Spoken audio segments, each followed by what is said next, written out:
말씀의 제목은 세례 요한의 증거입니다. 세례 요한의 증거. 예수 그리스도의 초림으로 오심을 감사하며 기다리는 기쁨의 절기입니다. 바로 대림절기죠.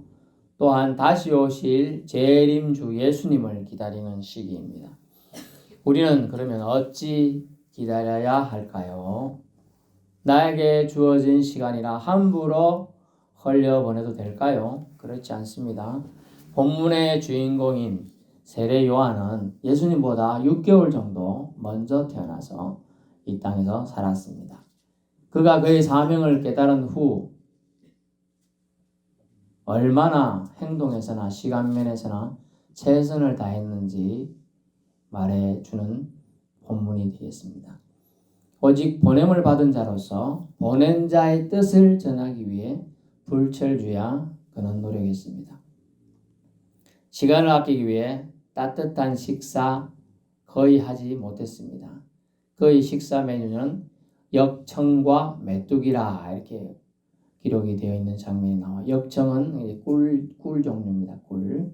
좋게 딱 우리가 먹기 좋게 시내에서 시장에서 파는 그런 꿀 아니고 그냥 벌이 만들어 놓은 그런 거 엮은 거 먹는 거예요. 그리고 사람들에게 하나님의 사명을 좀 더 바르게 빨리 전하고자 어떻게 했느냐? 집으로 돌아가 가지고 평안한 잠을 잔 적이 없어요. 심과 평강, 여유가 거기에 없었어요. 광야에서 정말 쪽잠을 또 추위에 떨면서 이슬 맞아가며 그는 지내었습니다. 이런 생활을 하면서 가난한 자부터 시작해서 부자에 이르기까지 심지어 군인들에게 이르기까지도 영향력을 행사하기 위해서 그가 광야에서 생활한다더라. 먹는 양식이 메뚜기 먹고 역청 먹다더라. 옷도 흐름한 옷 입고 낙타 트로즈 입겠는데 입었는지 말았는지 모른다더라. 신발도 다 떨어졌다더라. 머리에 띠 하나 있더라. 사진 하나 보여주세요. 이런 몰골이에요. 잘생겼죠? 네. 네, 잘생겼어. 근데 이제 옷을 이제 제대로 걸치러 오셔서 저렇게 보자기 같은 옷 한 개 입고 지팡이 하나 들고 수염 깎을 시간이 없는데 얘는 표정이 너무 잘 깎아놨네. 엉망이에요, 엉망. 세수할 물도 없어요. 광야에 그냥 싸니까. 저 밑에 내려가야 물이 흐르지죠. 물도 없는데 있는 태반이었어요. 그래서 저런 생활하면서 그때 당시 사람들은 금욕적인 생활을 하면서 하나님의 메시지를 전한다 이렇게 생각했어요. 그러다 보니까 이제 똑똑한 지지층들도 그래 못하니까 이제 요한에게 가서 배움을 청하기도 하고 그가 누군가 싶어서 궁금해가지고 예언자인가 메시아인가 싶어서 가서 묻는 장면이 오늘 내용에 나오게 됩니다. 그의 삶에서 우러나온 진심과 하나님을 향한 사랑이 사람들로 하여금 그의 말에 힘을 실어주게 되었어요. 예언이다 이렇게 말하고. 그래서 그 소리에 귀 기울이게 됩니다. 요한은 사람들이 자신을 찾아와 주목하려 할 때 입을 열어 진실을 선포합니다. 요한의 진심이 무엇인가요? 요한의 증거가 무엇인가요? 첫 번째, 경계선을 지키는 증거였습니다. 경계선. 경계선. 우리 표현은 정지선이라고 하는데요. 우리 여러분이 이제 차를 운전하는 분도 있고, 운전 안 하는 분도 있더라도 횡단보도를 접해본 분이 있죠. 횡단보도. 사람이 건너갈 수 있도록 공간을 확보하는데, 보통 사람은 이제 보폭을 한 80, 90 정도 보폭, 2명 가면 한 1m 50 정도의 보폭만 있으면 됩니다만은 횡단보도가 최소 4m 양쪽으로 해서 4m 넓게 해놓은 이유가 있어요. 그리고 정지선은 또 그 전에 또 있어요. 미리 서라 해도 차가 성능이 브레이크가 좋으면 탁 설 수 있지만요. 브레이크가 그날따라 안 들을 수도 있고 밀리거든요. 그러면 좀 더 밀릴 수 있어요. 비가 오는다, 날이 굽다 하면 더 밀릴 수가 있어요. 그래서 정지선을 더 멀리 해놓은 거예요. 경계선이 이제 그래서 지키는 게 돼. 그거 지키려고 아이고 저거 넘어가면 벌금 맞을 수도 있는데 이런 생각하니까 그걸 지키려고 노력해도 넘어가는 경우가 생기더라도 사람을 다치게 하지 않기 위해서 좀 더 정지선을 앞에 두게 되는 겁니다. 경계선을 두게 돼요. 똑같이 사람이 지켜야 될 경계선도 있습니다. 이 세례 요한이라 불리는 세례를 베풀었기 때문에 원래 이름은 요한입니다. 근데 세례 자 요한이란 별칭이 생기죠. 여러분 말하면 별명이 생긴 거예요. 별명. 여러분 한두 별명 다 있는 분 있죠? 자기 집에서 막내를 태우면 막둥아 그러죠. 막둥아. 선생님 그런 말 안 들어봤어요? 그래요. 막둥아 뭐 또 다른 별명들 뭐 어떻게 생기는 거에 따라 생김새에 따라서 뭐라고 막 불리기도 하고 그런 별명처럼 그래서 경계선을 지키는 증거를 요한이 하게 됩니다. 그 경계선 지키는 증거가 뭔가 오늘 나오죠. 그는 8절 오늘 본문 요한복음 1장 8절 경계선을 지키는 말입니다. 뭡니까? 나는 빛이 아니다. Not the right라는 영어 단어를 썼어요. Not the right. 나는 the right, 빛, not, 아니다. 나는 빛이 아니다고 말해요. 이게 정말 중요한 겁니다. 그리고 본문에 20절 Not the Christ. 나는 예수님이 아니다. 즉 다시 말하면 나는 그리스도가 아니다. 이렇게 말하는 거예요. 경계선을 지키는 증거자였어요. 즉 경계선을 지키는 증언을 합니다. 이게 아주 중요합니다. 아닌 것을 아니라고 말하는 것은 쉬운 일 것 같은데 어려워요. 하지만 현실은 어렵다는 거죠. 포장에 익숙한 사회, 슈퍼스타를 원하던 사회였습니다. 이때도. 그래서 메시아 사상은 엄청나게 많이 있었어요. 메시아가 나타나 로마 체제의 폭정에서 구해줄 거라 유대인 지도자들이 착취해서 건져줄 자를 기다리고 있었어요. 사실은. 그래서 요한이 메시아가 되기를 사실 원하는 사람들이 많았어요. 그래서 요한을 따르는 제자들이 적게는 수십 명, 수백 명씩 따라다녔고 요한이 어디 나타났다 그러면 수천 명의 사람들이 구름대처럼 모여서 그의 말씀을 들으려고 했어요. 제가 말씀 전하듯이 겨우 10여 명 앉아있는데 수천 명이 와서 줄 서가지고 들으려고 그러는 거예요. 그 정도로 말을 들으려고 했던 거죠. 그러다 보니까 메시아가 되어주기를 바라는 사람들이 엄청나게 많았던 거죠. 수많은 이들이 바램이에요. 그걸 바라고 바라는 소망이었어요. 그걸 다 알면서 그는 뭐라고 하냐? 아니라고 단호히 말하면 나는 빛이 아니다. 나는 그리스도가 아니다. 라고 분명히 얘기합니다. 미적미적하지 않았어요. 정말 참다운 용기를 가진 증거자, 사역자임을 알 수가 있어요. 진정한 용기 있는 자의 모습입니다. 복가의 19절 유대인들, 제사장들은 예루살렘에서 왔어요. 묻습니다.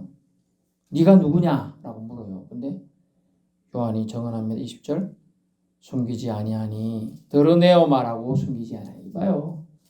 살짝 이리 와봐. 내가 살짝 너한테 말해줄게. 이게 아니고 크게 말합니다. 어디 갔어 사람이?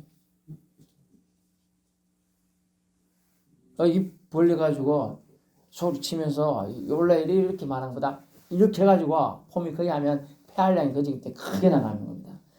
Not the Christ. 나는 그리스도가 아니다. Not the light.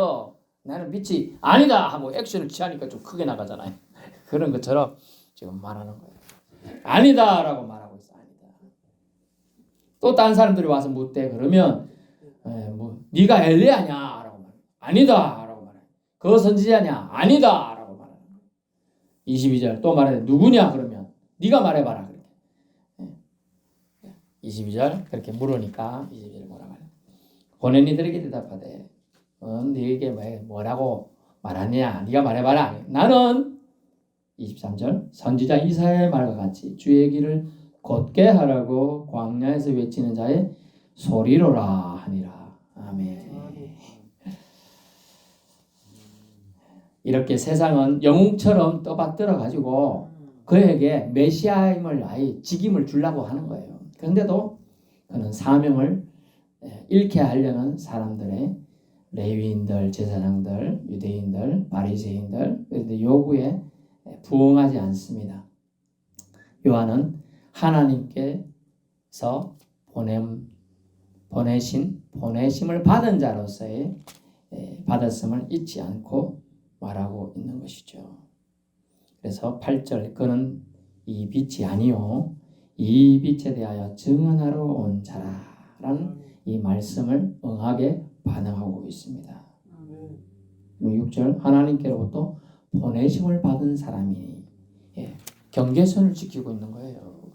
자기 역할을 잘 하는 게 되게 중요해요. 이게 이제 사람들 사이도 그래요. 사람들 사이에서도 너무 뛰어난 사람들은 그 조직에 참 적응하기가 힘들어요. 이 목사님들 사이에도 그래요. 너무 뛰어난 부목사님 계시면 담임 목사님이 힘들어요. 그래서 어떤 결정을 내느냐? 저 목사님, 부목사님을 내보내자. 이 결정이 제일 많아요. 키워주는 게 아니에요. 왜? 자기보다 더 잘하면 사람들이 웅성웅성 하거든요. 아이고 목사님보다 더 낫네. 이게 안 들릴 것도 다 들려요. 그래서 스트레스를 너무 받으셔. 왜냐하면 담임 목사님은 매주일 설교하시죠? 부목사님이 1년에 한두 번 하거든요. 강단에서. 전혀 안 시키는 교회도 있어요. 부목사님 한 번도 설교하지. 근데 한두 번 하면 얼마나 준비하겠어요. 그죠? 그러니까 더 좋을 수도 있어요. 그런데 그걸 질투하고 막 그래서 막 그런 대부분의 부목사님들이 울먹이면서 말하는 얘기가 그 얘기예요. 적당히 목사님보다는 넘지 않는 선에서. 그거 어렵거든요. 잘하고 싶지. 저도 한번 이제 큰 교회 천혜명 교회에서 전도사인데 목사님들이 자기들보다 제가 나이가 많았어요. 저보다 설교를 시키더라고. 우리 교회보다 한 길이만 저 정양성 권사님 집보다 더 멀리 있어요. 길어 본당이 여기서부터 시작했죠. 그럼 더 멀어.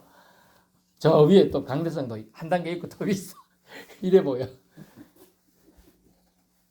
사람이 조그만해 보여. 그 정도로 커요. 그래서 이제 말하려니까 아이고 잘해가지고 한번 튀어봐야겠다 이런 생각이 들더라고요. 말씀은 잘 전했어. 근데 순수 하나 빼먹었네. 뭐 빼먹었을 것 같아요. 이제 다 하고 전도사님 말씀 잘 전하시고 찬양 한 장 하고 전도사니까 제가 축도는 안 하잖아요. 못 하잖아요. 그래가지고 주기도문 예 마치시면 됩니다. 이러더라고요. 근데 너무 이제 열과성을 다 전했어. 다 하고 이제 마침 기도 잠깐 하고 찬양 한 장 해야 되는데 빼먹었어. 하나님 그래서 제가 나중에 주기도문하고 마치고 나서 선을 넘었구나 내가. 그걸 깨달았어요 그때. 선을 넘으면 이렇게 오버하는구나. 말씀은 잘 전해서 말씀은 선을 넘은 게 아니에요 절대로. 하지만 이거 전하려고 했던 본디 마음이 선을 넘은 거라. 그걸 제가 알았어요. 그래서 가급적 이제 제가 이제 부목 사역 할 때도 목사님보다 잘 안 하려고 전 노력을 많이 했어요. 근데 들리는 건 또 있죠, 그죠? 기분은 좋지. 그러면 근데 안 좋아요. 결국은 이제 그런 문제가 생기면 이렇게 돼요. 정리가 저처럼 이제 그렇게 나오게 돼요. 그런 일이 생긴다. 그래서 경계선을 지키는 것은 이 지금 세례 요한을 비유로 말하지만 되게 중요합니다. 어느 조직 사회를 하는 사람은 되게 중요해요. 그걸 지켜야 된다. 여러분 꼬꾸댁 닭 키우는 사람이 여기 있긴 있는데 닭들도 경계선을 지켜요. 우두머리가 있죠. 그거 말 안 듣고 그럼 걔가 계속 쪼고 막 심죽을. 그러니까 오리들도 심각하더라고. 오리. 제가 서울에 그 동네 옆에 안양천이 있어요. 오리들이 뭐 어쩌다 보니까 오리들 한두만 놔두면 많이 키워도 대로 댕기고 좀 키우는 거 아니고 지들이 이제 번식해갖고 살아. 근데 그거 안 지킨 게는 집단 따를 시켜서 막 쪼아가지고 이쪽 등쪽 여기를 쪼아가지고 결국 죽게 만들어요. 와우. 야, 같이 좀 사이좋게 지내야 되겠구만. 그 개천 넓은데 말이야. 그렇게 한다는 거예요. 그렇게 경계선을 지켜야 돼요. 하나님 말씀을 받은 자 말씀대로 전하면 되는 거예요. 그 경계선을 지켜야 돼요. 지금 경계선을 지키지 말라고 세상 유혹이 오고 있는 거예요. 제사장들, 레인들 와가지고 네가 메시아냐? 그리스도냐? 웰레아냐? 막 이렇게 하면서 띄우고 있는 거예요. 마음을. 이때 부여잡아야 돼. 마음이 붕 뜨게 아니고 잡고 내려야 돼. 제가 이제 책으로 한번 존경하는 거 내려놓음을 쓴 분이 있어요. 아주 유명한 최고 엘리트 출신의 학교를 나오시고 교수까지 또 재임받고 하셨지만은 가장 잘 나갈 때 교만이 막 밀려오는 거 알고 다 내려놓고 선교사로 간 사람이에요. 이 붕 뜨고 세상이 막 받들려고 하고 세상이 추앙하고 그럴 때 나는 그런 사람이 아니에요. 이렇게 말하는 건 정말 용기가 필요한 결단이라 할 수 있습니다. 여러분에게도 그래요. 목회자들도 한테 아이고 누구 덕분입니다. 요건 한번 인사로 받아야 돼요. 근데 그거 누구 덕분에 내가 예수 믿게 됐고 뭐 또 그래 나 때문에 예수 믿었잖아. 이러면서 또 막 그걸 막 자랑하다 한두 번은 되지만 또 간정을 넘어서서 더 막 붙여가지고 이래 하면 안 돼요.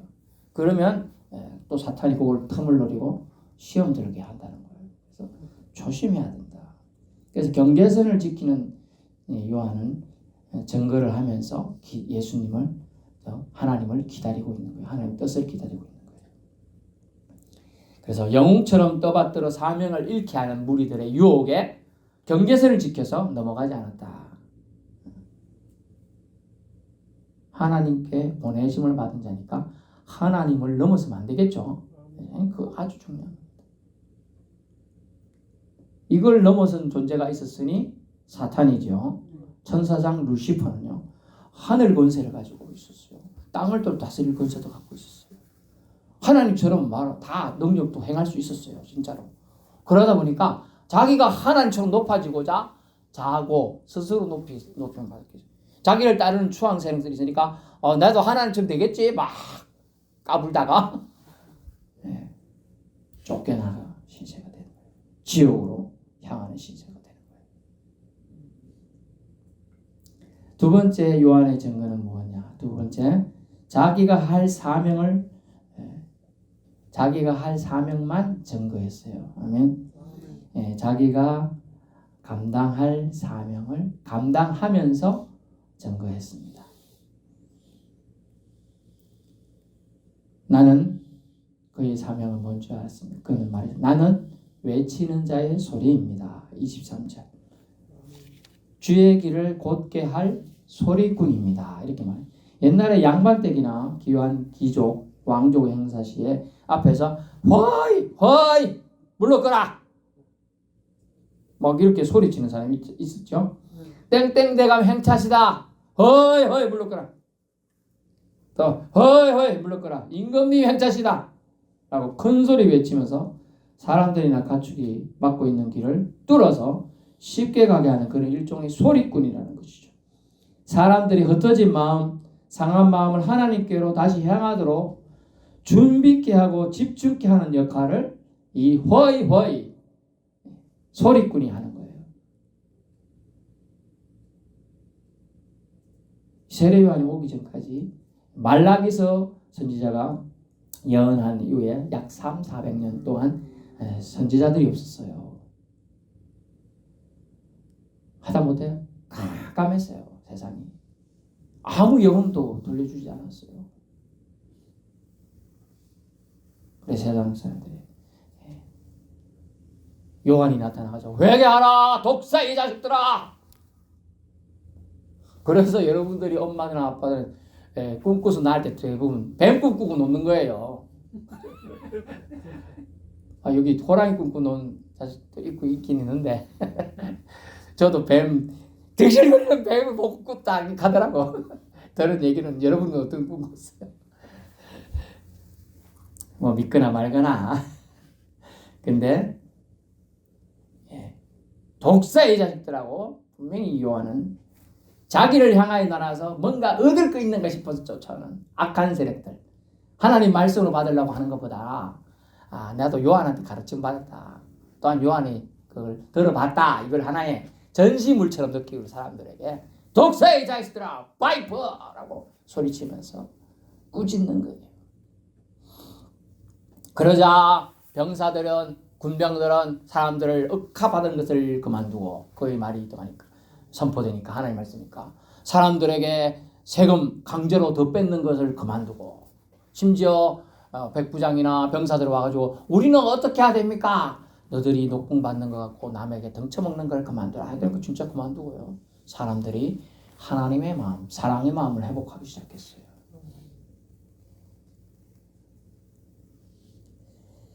그래서 그는 흩어진 사람들의 마음, 하나님이 어디 있어? 하나님이 계시긴 한 거야? 이런 사람들의 심령 안에 하나님이 계심을 증거하기 위해서 회개하라! 천국이 가까이 왔느니라 하고 선포하고 다닌 거예요. 그래서 그는 자신을 나는 광야에서 외치는 소리꾼입니다 라고 자신을 겸손하게 표현하고 있습니다. 그냥 소리꾼에 지나지 않는다는 거예요. 남들은 메시아가 아니냐, 엘리야다, 세례를 베푸는 멋진 하나님 사람이 아니고는 베풀 수 없다, 막 이렇게 띄워주고 포장시킬 때 그는 겸손하게 나는 광야에서 외치는 소리일 뿐입니다. 소리는요, 금방 제가 했잖아요. 이 소리 없어졌어요 금방, 그죠? 네. 소리는 들을 때뿐이라 들을 때 캐치해서 안 새겨들으면 없어지는 거라. 내가 말한 거 없어지자 나도 왔다가 사라질 존재다, 그 얘기예요. 자기 사명을 요한은 감당하면서 증거했습니다. 세 번째, 요한은 진리를 선포하는 증거자였습니다. 진리를 선포하는 증거자예요. 요한의 증거는 뭡니까? 예수님은 대속할 제물로 오셨다는 증거였어요. 그게 진리예요. 우리는 예수님을 성탄절에 사람들에게 선물을 나눠주기 위하여 오시는 예수님을 생각하는 사람들이 많은데, 예수님을 그냥 막연하게 구주로만 생각하는데 구주가 왜 구주인가를 설명하는 거예요. 요한의 한마디에 담겨 있습니다. 29절 좀 더 자세히 살펴볼까요? 예수께서 자기에게 나오심을 보고, 이게 여러분 별거 아무 감흥 없이 봤을 건데요. 그냥 나오는구나 이렇게 봤을 건데, 예수님하고 요한은 친척입니다. 친척. 예전에도 친척이니까 여러 번 만났겠죠. 식사도 하고 같이 놀기도 하고 일도 했을 겁니다. 근데 하나님께서 하나님에 의해 보내심을 받고 나부터 이 세례 요한은 성령의 감동으로 예언도 하고요, 사람들의 심령에 주의 길을 예비토록 진리를 선포하기 시작했잖아요. 그 진리를 선포한 후에 예수님을 이제 알아보았습니다. 그 본질이 무엇인가 나오는데요. 보라, 감탄사를 시작하겠습니다. 보라, 주의를 환기시키는 말이지만, 집중시키는 말이지만 감탄이 나요. 보라, 깨달음으로 인한 기쁨이 그 단어에 담겨 있어요. 뭐라고 말합니까? 세상 죄를 지고 가는 하나님의 어린 양이로다. 아멘. 요한이 선포한 진리는 뭐냐? 세상 죄를 지고 갈 사람이다. 세상 죄를 지고 어떻게 가냐? 결국 죽으러 갈 사람이다. 이렇게 선포해 주는 거예요.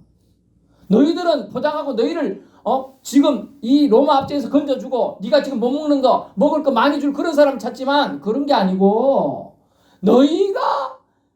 너희를 죽음으로 끌고 갈 그 죄를 없애줄 사람이라는 거죠. 그 본질을 선포하는 게 중요해요. 본질을. 이스라엘만의 죄가 아니라 전 인류의 죄를 없애줄 분으로 오신다는 건데, 그 어떻게 오냐? 세상 죄를 지고 가는 사람입니다.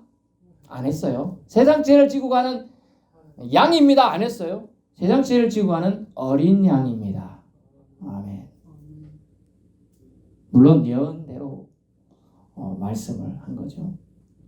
하나님의 감동이 아니면 결코 이런 선언을 할 수 없습니다. 예수님은 인류의 죄 문제를 없애주시고자 오신 것이 맞으니까요. 마가복음 10장 45절에 나는 너희를 섬기려 왔다. 많은 사람의 대속 제물이 되기 위해 왔다 라고 되어 있어요. 그리고 예수님 그 방식이 어린 양으로 표현되어 있어요. 어린 양이 뭐 힘이 있어요? 아니, 세상 죄를 지고 가는 호랑이로 왔다 이래야지. 아니면 용으로 왔다 해야지 파워가 넘칠 것 같은데, 힘없는 어린 양으로 왔다. 사나운 짐승 늑대나 호랑이 나타나면 어린 양 도망가기 바쁘죠. 아니면 매 하고 울기만 할 뿐이에요. 꼼짝도 못하고. 무기력한 동물이에요. 그 말은 뭐예요? 여러분, 저와 여러분의 죄를 없애주기 위하여 무기력하게 죽으실 것을 상징하고 있는 거죠. 한 거 아니에요. 그래서 저항하지 않는다니까요. 때리는 사람 앞에 왜 때리노 하지 않았어요. 맞아줬어요. 그냥 살점이 뚝뚝 떨어져 나가면서도, 가시관을 씹을 때 찔려가지고 피가 질질 흐르면서도 아프다 안 했어요. 고통을 그대로 당하면서. 왜? 모든 사람이 겪을 죄를 다 겪으셔야 여러분들을 긍휼히 여길 수 있기 때문에 빌립보서 1장에서 4장까지 나옵니다. 그 어린 양이 세상 모든 죄를 지고 간다고 선언한 것입니다. 이는 오직 하나님의 사랑의 원대한 계획이 약한 자로 강하게 하기 위한 거예요. 사람은 약하지만 하나님은 강하십니다. 하나님은 위대하십니다. 하나님의 원대한 계획은 약함을 통하여 강한 자를 부끄럽게 하는 거예요.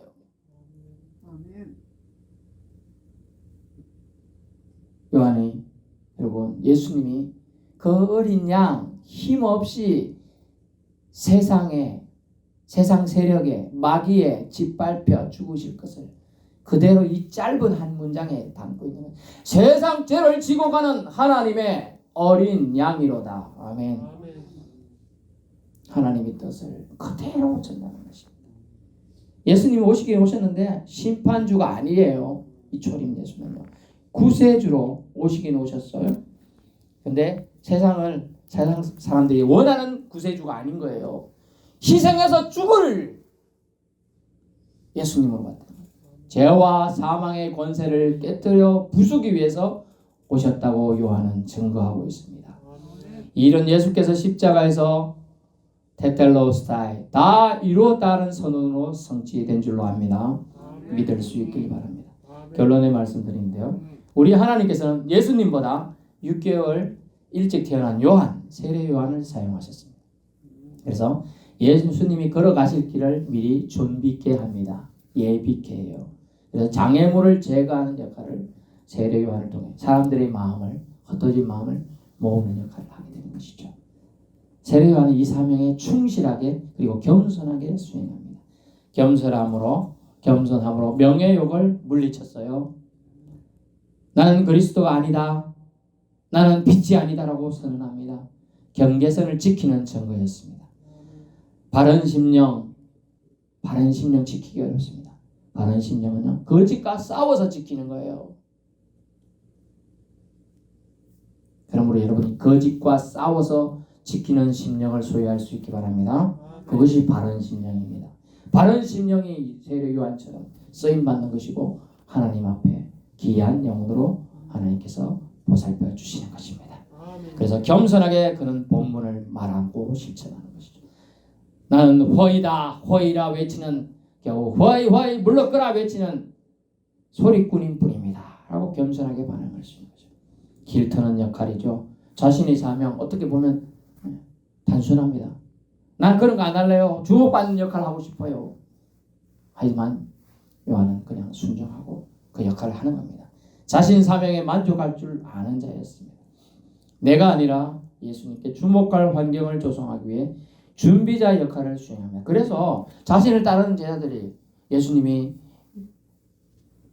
물세례 받고 성령 세례 받고 성령이 비둘기처럼 모는 것을 보고 예수님을 주님이시구나 이제 요한이 깨닫습니다. 그래서 자신을 따르는 자들을 저분을 따라가거라 하고 다 보냅니다.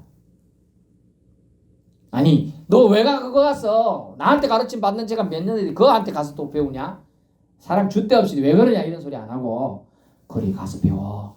그분을 따라야 돼. 그분이 너를 구원해 줄 거야 라고 소개해 주는 겁니다. 겸손한 자죠. 자신의 사명 거기까지인 걸 아는 것입니다. 내가 아니라 예수께 주목할 환경을 조성하기 위한 준비자 역할을 그는 죽을 때까지 성실히 잘 감당했습니다. 그리고 예수님이 오셨을 때 만인에게 만민에게 예수님의 사명을 내가 소개할 사명을 내가 소개하는 저 사람의 사명을 알려주는 것이죠. 자신에게서 예수님께로 관심을 옮겨가도록 증가합니다. 보라 세상 죄를 지고 가시는 하나님의 어린 양이로다. 아멘. 참 아름다운 고백이고 선언입니다. 얼마나 맑은 눈으로 맑은 심령으로 예수님을 바라봤으면 그걸 하나님께서 성령의 감동에 깨닫게 해주셨을까요?